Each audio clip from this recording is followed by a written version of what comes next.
What has been the most badass shit done by real people in history? Write in the comments what you think about it. The coolest thing a man has ever done? Enjoy the show. Story 1. 450 Americans on Wake Island fought the entire Japanese Navy in WW2 and technically won. The only reason they lost is because Major James P.S. Devereaux was a puss and forced everyone to stand down. The Japs lost over 1,000 men and 4 ships. The Americans lost 100 men, most of the 100 died in bombing raids. They dominated the actual foot battle to an insane degree. Story 2. The Thai cave rescue and the amazing divers who saved those boys. Genuinely one of the bravest, most badass things humans have done. You can watch the documentaries yourself, but in the face of overwhelming, those boys' lives were given back to us by a couple of cave diving hobbyists and the Thai Navy SEALs. Nothing is more badass to me than people who are amazingly capable, amazingly smart, or just have a certain set of skills that are honed and perfected by their determination, using those skills to do great things, be great people, help others, make the world a better place. Cave diving? What a fucking stupid and ridiculous thing to do. But these dudes who are just dudes who like to dive in holes in their free time used their talents to do something amazing, to give us the lives of a dozen boys. That's who we are as people. That is what we are all capable of. The indomitable human spirit is no myth. Story 3. This citation was awarded to Audie Murphy for conspicuous gallantry and intrepidity, involving risk of life above and beyond the call of duty in action with the enemy. January 26, 1945. The citation reads, 2D Lieutenant Murphy commanded Company B, which was attacked by 6 tanks and waves of infantry. 2D Lieutenant Murphy ordered his men to withdraw to prepared positions in a woods, while he remained forward at his command post and continued to give fire directions to the artillery by telephone. Behind him, to his right, one of our tank destroyers received a direct hit and began to burn. Its crew withdrew to the woods. 2D Lieutenant Murphy continued to direct artillery fire, which killed large numbers of the advancing enemy infantry. With the enemy tanks abreast of his position, 2D Lieutenant Murphy climbed on the burning tank destroyer, which was in danger of blowing up at any moment, and employed its .50 caliber machine gun against the enemy. He was alone and exposed to German fire from 3 sides, but his deadly fire killed dozens of Germans and caused their infantry attack to waver. The enemy tanks, losing infantry support, began to fall back. For an hour, the Germans tried every available weapon to eliminate 2D Lieutenant Murphy, but he continued to hold his position and wiped out a squad which was trying to creep up unnoticed on his right flank. Germans reached as close as 10 yards, only to be mowed down by his fire. He received a leg wound, but ignored it, and continued the single-handed fight until his ammunition was exhausted. He then made his way to his company, refused medical attention, and organized the company in a counterattack, which forced the Germans to withdraw. His directing of artillery fire wiped out many of the enemy. He killed or wounded about 50. 2D Lieutenant Murphy's indomitable courage and his refusal to give an inch of ground saved his company from possible encirclement and destruction, and enabled it to hold the woods which had been the enemy's objective. Story 4. Valerie Andre, who casually parachuted into active combat zones to perform surgery. More than once, she started as a medical captain in Indochina in 1948, already a qualified parachutist and pilot, in addition to being an army surgeon. While in Indochina, she realized that the most difficult part of her duties was retrieving the wounded, who were often trapped in the jungle. She returned to France to learn how to pilot a helicopter, then flew one to Indochina. From 1952 to 1953, she piloted 129 helicopter missions into the jungle, rescuing 165 soldiers, and on 2 occasions completed parachute jumps to treat wounded soldiers who needed immediate surgery. One typical mission occurred on the 11th of December 1951, when casualties were in urgent need of evacuation from Tu Vu on the Black River. The only available helicopter stationed near Saigon was dismantled, flown to Hanoi by a Bristol freighter, and reassembled. Captain Andre then flew into Tu Vu despite heavy mist and anti-aircraft fire. There, she triaged the casualties, operated on the most pressing cases, and then flew the urgent wounded back to Hanoi, 2 at a time. Later, she was put in command of a casualty evacuation flight. Story 5. Captain Noel Godfrey Chavas, nicknamed the Doc in WW Badass. Him and his twin brother both went into the Olympics before entering into the British forces. Noel became a captain in the RAMC, the The Battle of Guillemont saw acts of heroism by Chavas, the only man to be awarded the Victoria Cross twice during the First World War. In 1916, he was hit by shell splinters while rescuing men in no man's land. It is said he got as close as 25 yards to the German line, where he found 3 men and continued throughout the night under a constant rain of sniper bullets and bombing. He performed similar heroics in the early stages of the offensive at Passchendaele in August 1917 to gain a second VC and become the most highly decorated British officer of the First World War. He died of wounds suffered at Passchendaele in 1917. He is actually my third cousin 4x removed. His life is such a fascinating story. A book was written by Anne Clayton, VC Chavas, which details the early Chavas family. Story 6. Look up The Fat Electrician on YouTube. Basically, any of his long-form videos on crazy dudes from WW2, Korea, or Vietnam count for this question. Some of my favorites are Aimo Koivunen, a Finnish Special Forces member that took his whole squadron's supply of pervitin, meth, to outrun the Soviets and spent 2 weeks tripping in the woods. Sigint Reckless, a racehorse a squad of Marines bought in Korea to help transport ammunition to a FOB. Joe Medicine Crow, a Native American man who was the last man in his tribe to complete the requirements to become the tribe's war chief during Welly II. He was also knighted and got a PhD after the war. Virginia Hall, the Limping Lady, a spy in WW2 who did anything she could to fuck with the Nazis, including getting doctors to say prostitutes who had syphilis were completely healthy, and then having those prostitutes exclusively sleep with Nazi officers to give them syphilis. And Lafayette War Daddy Poole, the guy Brad Pitt's character in Fury is based off of. Story 7.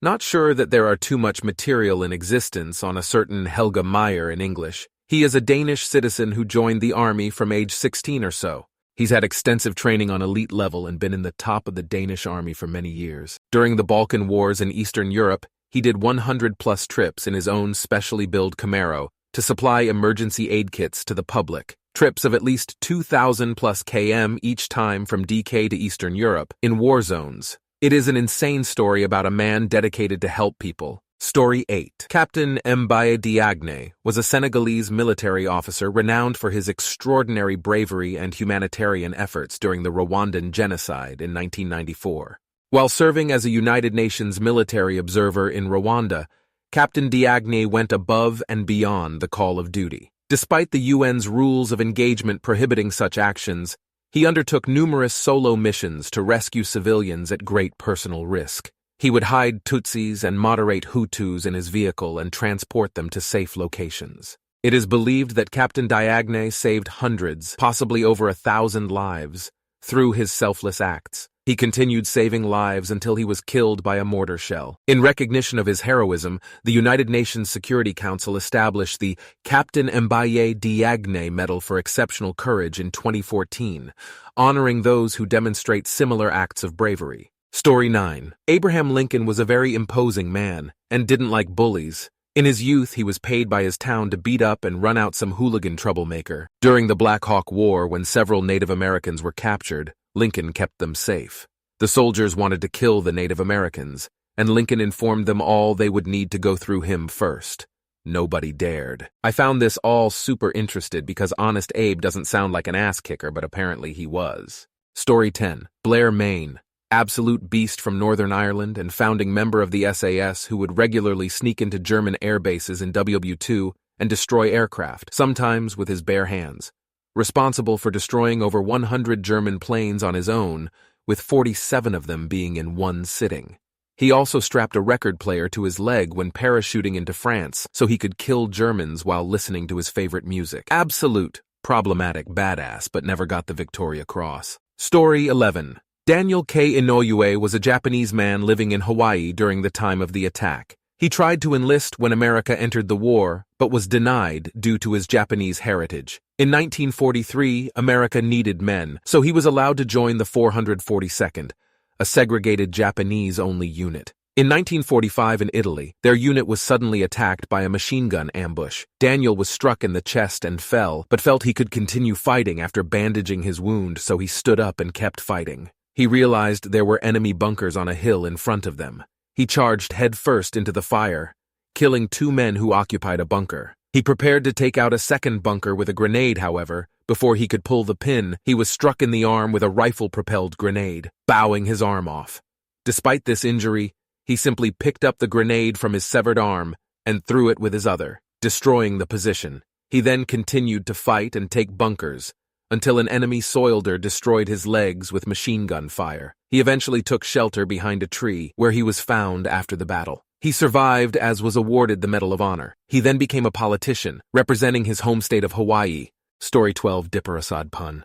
Immediately prior to the engagement, Pun, who was with the 1st Battalion Royal Gurkha Rifles, was on sentry duty at a checkpoint, guarding his unit's compound. Taliban fighters were attempting to plant an IED near the compound gate under the cover of darkness, when they surrounded and attacked his post with AK-47s and RPGs. Believing he was about to die, he decided to kill as many of the enemy as possible. Over the course of the engagement, Acting Sergeant Pun fired 250 rounds from his machine gun, 180 from his rifle, used 17 hand grenades and a claymore mine, before beating the last fighter, after his machine gun jammed, by throwing the tripod of his machine gun. Upon receiving the award, Pun said that he had no choice but to fight, as the Taliban had surrounded his checkpoint, and that he was alone. Pun prevented his post from being overrun, saving the lives of 3 of his comrades.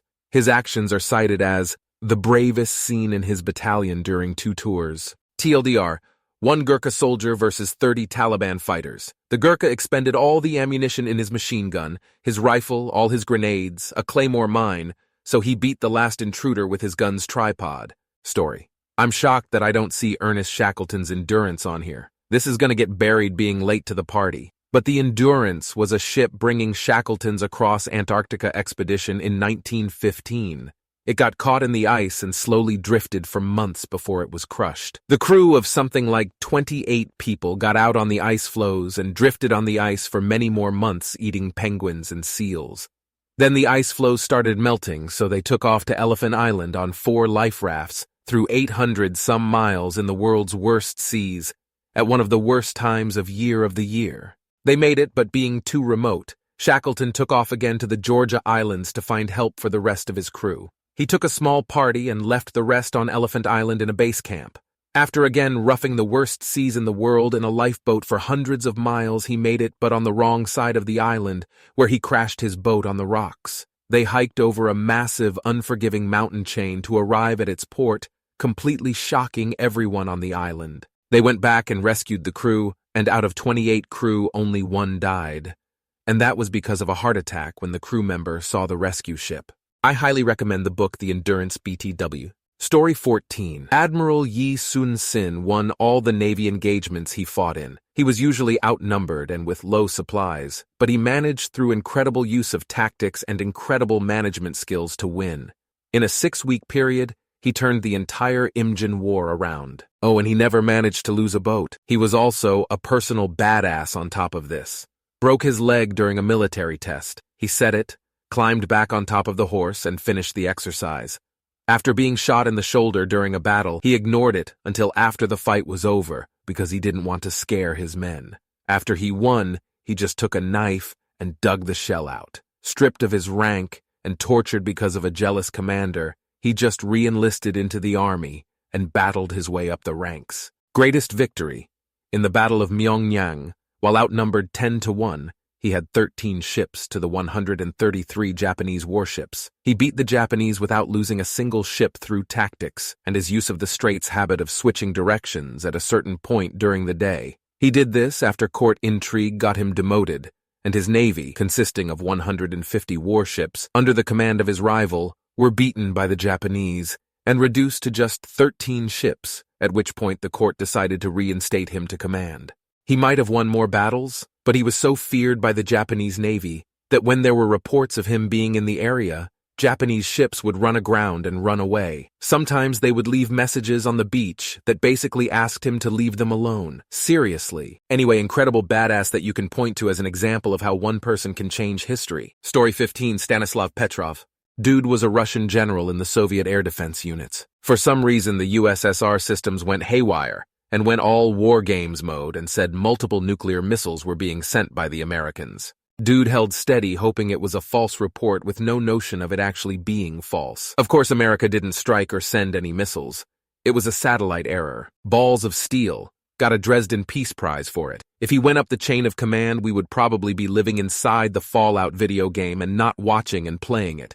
Story 16. Johnny Kim, naval aviator and flight surgeon, Navy SEAL combat medic, and NASA astronaut. Somewhere in there, graduated from Harvard Medical School and became a doctor before NASA. Marie Curie was the first person to win the Nobel Prize twice, and only person to win it in 2 different scientific fields. The Curie family, including a daughter, her husband, and another daughter's husband, gotta feel bad for Eve, the daughter that didn't win one, has 5 members who have won Nobel Prizes, with 2 times that the award was given shared to a couple in the Curie family. So technically there have been 4 instances of the award given to the Curies, and a total of 6 medals or whatever. Chiuna Sugihara signed numerous blank visas for Lithuanian Jews, some estimate in the thousands during World War II, and before that left the Manchurian service because of Japanese treatment of locals. He was imprisoned for a short while because of his behavior in Lithuania. Story 17. Probably apocryphal, but Horatius Cockles, a Roman officer, held his ground at a bridge, blocking the Etruscan advance. At first, he was with 2 other people who held out until all Roman troops crossed the bridge, but then they retreated. Horatius stacked bodies on the bridge as a shield wall and held the bridge long enough until his fellow Romans could destroy the bridge, to which he jumped off and swam across the river, fully armed while injured. So, sort of like the Viking of Stamford Bridge, except he survived. Story 18. Charles John Joachim, Dzakin Jokin, the 3rd of August, 1878, the 9th of December, 1956, was a British-American chef, known as being the chief baker aboard the RMS Titanic. He survived the ship's sinking, and became notable for having survived in the frigid water for an exceptionally long time before being pulled onto the overturned collapsible B lifeboat, with virtually no ill effects. Juin then went into the deck pantry on a deck to get a drink of water, and whilst there he heard a loud crash, as if part of the ship had buckled. He left the pantry and joined the crowd running aft toward the poop deck. As he was crossing the well deck, the ship suddenly gave a list over to port and, according to him, threw everyone in the well in a bunch except for him. Juin climbed to the starboard side of the poop deck, getting hold of the safety rail so that he was on the outside of the ship as it went down by the head. As the ship finally sank, Juin rode it down as if it were an elevator, not getting his head under the water. In his words, his head may have been wetted, but no more. He was, therefore, the last survivor to leave the Titanic. According to his own testimony, Juin kept paddling and treading water for about 2 hours. He also admitted to hardly feeling the cold, most likely thanks to the alcohol he had imbibed. When daylight broke, he spotted the upturned collapsible B lifeboat, with Second Officer Charles Lightoller and around 30 men standing on the side of the boat. Juin slowly swam towards it, but there was no room for him. A man, however, Cook Isaac Maynard, recognized him and held his hand as the chief baker held onto the side of the boat, with his feet and legs still in the water. Another lifeboat then appeared, and Juin swam to it and was taken in, where he stayed until he boarded the RMS Carpathia that had come to their rescue. He was rescued from the sea with only swollen feet. Story 19. Gary Plosh, his son, got kidnapped and SA'd by a man that was coaching him in karate. The police ended up getting the guy and returned the kid. When Gary heard of the atrocities committed, he got in a disguise and went to the airport that his son's predator was being transferred into. As he passed by, Gary turned from a payphone and blew this dude's fucking head off. The judge said him serving time in prison would do no benefit to his family, community, so Gary served no time and instead got like 5 years probation. Happy Father's Day. Gary from Children and Former Children Everywhere. Story 20. The Night Witches, Die Nachthexen. A group of all-female Russian bomber pilots who went out at night in old crop planes made of wood and canvas and bombed German troops during WW2. They flew planes that had no lights, no weapons, no radar, no safety, and no parachutes. They would turn the planes off while flying low so as to avoid detection, drop their payload, then attempt to restart the planes in midair. The planes were so old they would sometimes have to leave the cockpit to manually pull the pin to drop the bombs, climb back into the cockpit, and then try to start their planes. They were called the Night Witches by the Germans because all you would hear is faint whistling as the bomb fell, then the sound of the plane trying to start. But by then, it was too late. Also, Simo Häyhä, Finnish rifleman who no-scoped something like 500 Red Army soldiers single-handedly, all in the cold Finnish winter. He was shot in the face, lived, asked if he could join WW2, and was told no. Russians called him the White Death. Story 21. Joshua Chamberlain. The 20th Maine became part of the Army of the Potomac. Its men saw their first action during the Maryland Campaign in the fall of 1862. They went on to fight at the Battle of Antietam and the assault of Marye's Heights in Fredericksburg, Virginia. Chamberlain and his men are most well known for their fighting at the Battle of Gettysburg, where they occupied a strong position at Little Round Top on the extreme left of the Union line on July 2, 1863. After repeated assaults on their line, the regiment ran out of ammunition. Consequently, Chamberlain ordered a bayonet charge on the advancing rebels. The Maine troops' sudden attack surprised and disorganized the Confederates and forced them to retreat. The Union left had held. For his efforts at the battle, Chamberlain received the Medal of Honor in 1893.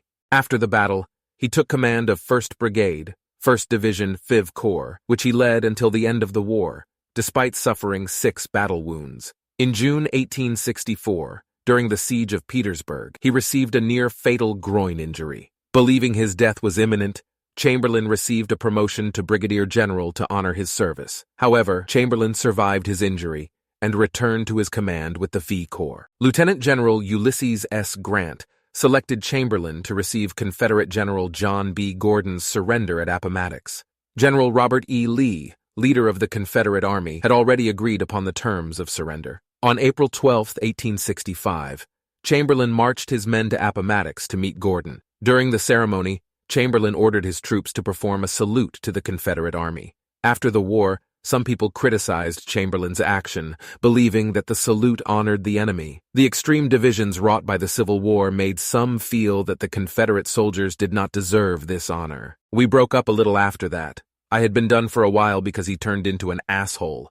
I asked him for months what happened that night, and he took a long time to finally tell me he met someone out that night and went home with her. Slept with her unprotected and then came home. All I needed to never speak to him again. Thank you very much for watching. If you liked the video, like it. Be sure to write comments and share your stories.